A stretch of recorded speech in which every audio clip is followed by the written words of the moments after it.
Alors souvent, en histoire de la joaillerie, on entend que les bijoux sont symboles de pouvoir, symboles de richesse. En fait, dans une très grande majorité des cas, les bijoux sont la richesse. Ils ne sont pas symboles de pouvoir, ils sont le pouvoir même. C'est le cas du coquillage. Si on s'intéresse à l'Océanie,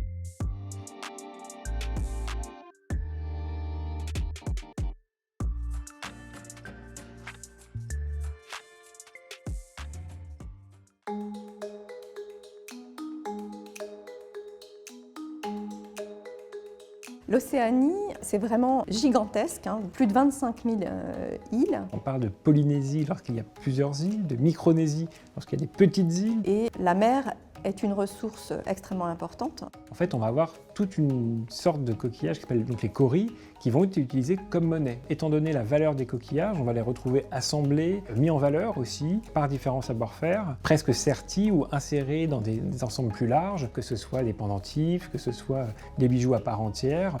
Les coquillages vont être utilisés dans l'ornement, dans la parure. On pense notamment, dans le cas de la Papouasie, à des coiffures de mariage. En fait, ils vont incarner, ils sont la dot de la mariée. Ça peut tout à fait être considéré comme un symbole de pouvoir ou un symbole guerrier. Ils peuvent être utilisés en ornement de cuirasse, comme protection dans la bataille.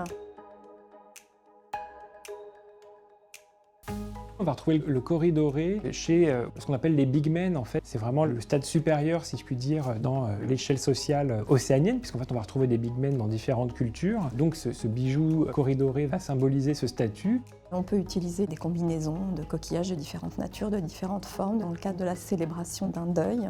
En fait, on va retrouver, en fonction des cultures, différentes symboliques, différentes valeurs associées au coquillage. Ça peut être la richesse, un statut particulier. Ça peut être une sorte de, de CV. On va lister, entre guillemets, sur le corps même ce qu'on a accompli, la valeur d'une vie. The symbolism of shells in Oceania is one of the chapters of Around the World in Jewelry, a course taught at l'École, School of Jewelry Arts, where you will discover that jewelry from Africa to Asia, all the way through the Americas and Europe, is one of the first art forms of humankind.